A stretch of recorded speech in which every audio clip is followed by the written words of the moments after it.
Olá a todos, eu sou o professor Cláudio Marcelo e nesta série relativo à declaração de imposto de renda da pessoa física, hoje eu falarei sobre os gastos médicos, um assunto bastante interessante porque diferente de outras formas de dedução do imposto de renda que possuem limitadores, né, teto máximo para poder diminuir da base de cálculo do imposto de renda, quando nós falamos sobre gastos médicos, não há um limite.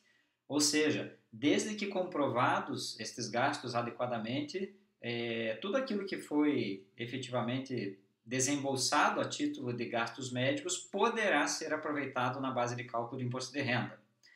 Obviamente que a Receita Federal estabelece algumas regras sobre o que é permitido e o que não é permitido.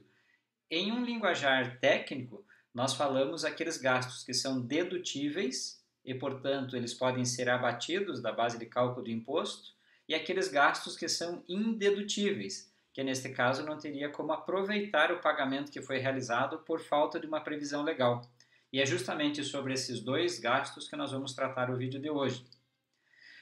Então, de uma maneira geral, são dedutíveis todos os pagamentos que são realizados com médicos e com hospitalização, tanto do contribuinte quanto dos seus dependentes e alimentados para fins de imposto de renda. Dentro da classificação do que a Receita Federal considera como médicos, nós temos diversas especialidades, como, por exemplo, dentistas, psicólogos, fonoaudiólogos, fisioterapeutas, terapeutas ocupacionais. Todas essas pessoas físicas, né, elas são consideradas como especializações da categoria de médicos. Então, desde que nós tenhamos gastos comprovados com essas pessoas, poderá ser abatido da base de cálculo do imposto de renda. Além desses profissionais, os gastos também com hospitais, exames laboratoriais, exames radiológicos, gastos com aparelhos ortopédicos e também com próteses, tanto ortopédicas quanto dentárias. Todas essas situações, elas devem ser comprovadas via documentos idôneos, né? Os documentos mais comuns seriam, para pessoas jurídicas, a nota fiscal com o CNPJ. E para pessoas físicas, deve haver um recibo com o CPF do profissional que prestou aquele determinado produto, melhor dizendo, aquele determinado serviço especializado. Na falta destes comprovantes, há instruções da Receita Federal de que pode ser indicado, né, o profissional para qual foi feito o pagamento através de cheque nominativo. Né? Então, desde que nós consigamos essa comprovação, né, não tenha sido obtido o recibo, não tenha sido obtida a nota fiscal, mas foi pago através de cheque, neste cheque nominar quem que é o favorecido. Neste caso, então, é um comprovante que pode ser aceito perante a Receita Federal, caso lá na frente, né, seja necessário comprovar de fato que houve esse desembolso, que houve esse pagamento a pessoas especializadas ou a entidades especializadas. Naqueles casos, né, em que tenhamos dependentes que possuem algum tipo de deficiência física ou mental, os gastos com instrução desses dependentes, pelo menos perante o imposto de renda, eles não são considerados como gastos de instrução, e sim como gastos médicos. Desde que o contribuinte ele efetue o pagamento destes gastos também a uma entidade especializada, né? Especializada justamente com essas condições de deficiência física ou deficiência mental. Então, nesse caso, esses gastos também são considerados como gastos médicos. Existem algumas dúvidas que o contribuinte às vezes nos procura e pergunta, por exemplo, eu tenho uma pessoa que ela está internada, mas ela é feito um tratamento médico domiciliar. Né? Então, a pessoa quer saber se esse tipo de gasto ele pode ser abatido da base de cálculo do imposto de renda. No entendimento da Receita Federal, estes gastos eles somente poderão ser abatidos se de alguma forma, né, tudo aquilo que foi gasto com essa pessoa que está internada em domicílio se compor uma fatura do hospital que autorizou que essa pessoa fique em casa, né? Então, nessa condição, desde que comprovado, né, que os gastos são necessários para a manutenção daquela pessoa, para as condições dela mínimas de subsistência, né, e compondo a fatura do hospital, poderão ser abatidos sim esses gastos também realizados nessa condição fora do hospital. Muitas pessoas, ou algumas pessoas, na medida do tempo, né, pode ser que efetuem operações ou coloquem alguns aparelhos no corpo e também surgem dúvidas, né? Estes aparelhos, essas próteses que são colocadas, né? Elas encontram algum benefício que eu posso dizer para fins de imposto de renda, podem ser deduzidas. Então, no entendimento, né, nas regras estabelecidas pela Receita Federal, também há algumas condições para isso, né? Então, desde que integre, né, a fatura de um hospital, de um centro especializado, ou a emissão de um recibo por uma pessoa também especializada naquela prestação de serviço, alguns gastos podem sim ser abatidos, né? Principalmente gastos como, por exemplo, para colocar um marca-passo, né, nessa condição, desde que obedecida as regras que eu mencionei há pouco sobre os documentos, podem ser sim abatidos.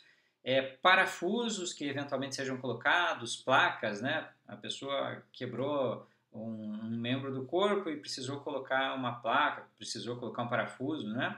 Nessas condições, estando na conta hospitalar, poderá ser sim abatido, né? Cirurgia de catarata, em que é colocado uma lente intraocular, novamente, pode ser abatido sim, sem sombra de dúvidas, desde que fazendo parte da conta hospitalar.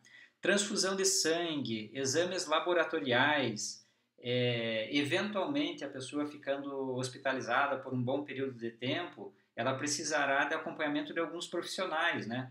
Como, por exemplo, massagista, enfermeiro, assistente social.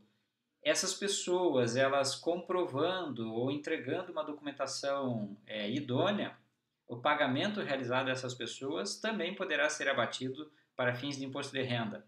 Gastos com UTI, mesmo no deslocamento, né? Às vezes é uma condição tão catastrófica, assim, no sentido de que precisa de uma ambulância para chegar com vida ao hospital. Então, existem algumas ambulâncias que têm toda a aparelhagem próxima a uma UTI de hospital. Então, os gastos do transporte nessa condição também são abatidos, sim, do imposto de renda, desde que comprovado com documentos idôneos, né?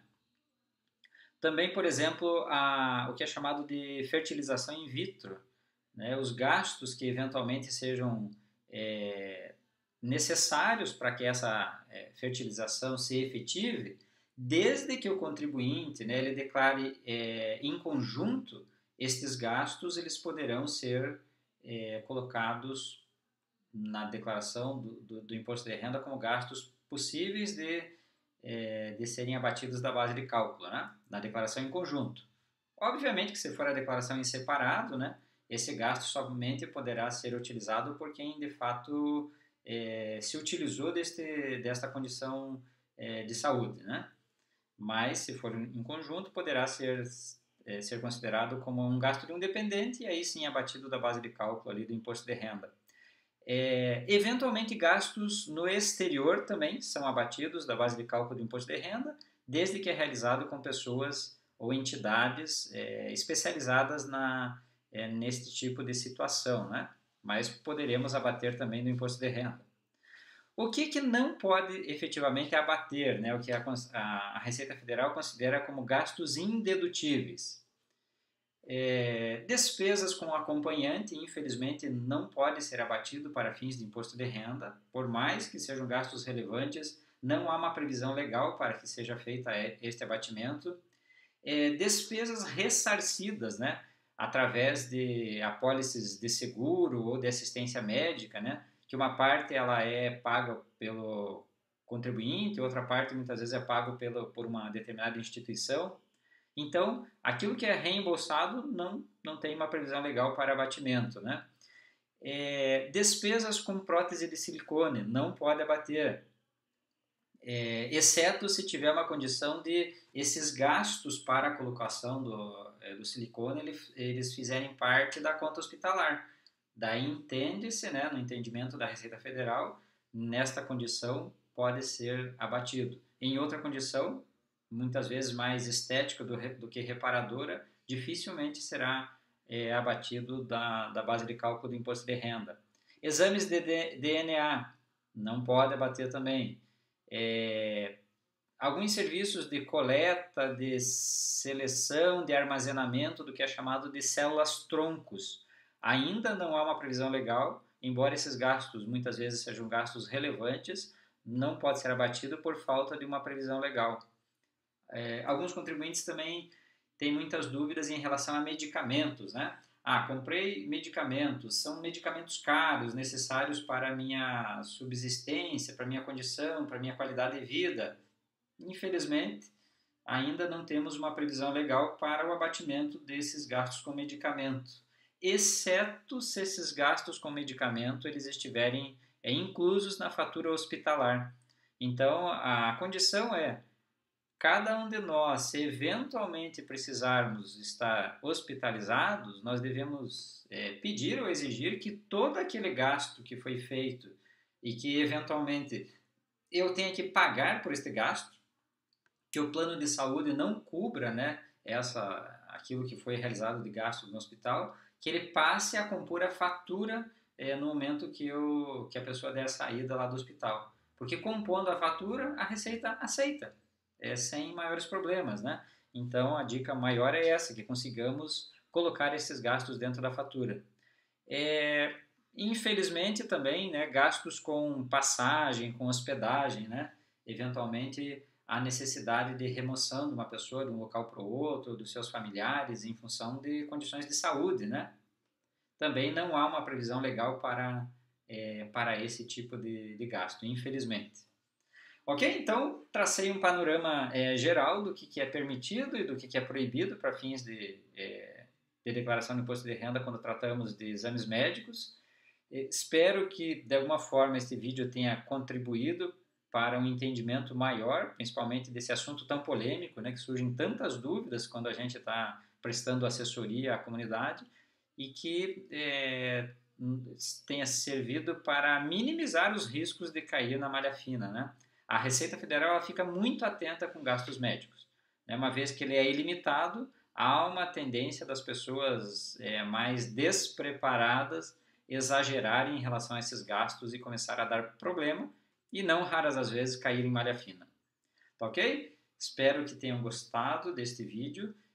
Se gostaram, não deixem de dar um joinha lá no meu canal no YouTube, se inscrever para receber em primeira mão os vídeos e assim possuir uma melhor compreensão de toda a legislação que envolve o imposto de renda da pessoa física, que não é uma legislação tão simples. Exige bastante cuidado no momento de elaborar a declaração. E não esqueçam, na dúvida, sempre contratem um profissional habilitado para fazer a declaração de imposto de renda. E este profissional é um contador, porque afinal de contas nós somos especialistas em cuidar do patrimônio das pessoas. Ok? Um abraço a todos e até o nosso próximo vídeo.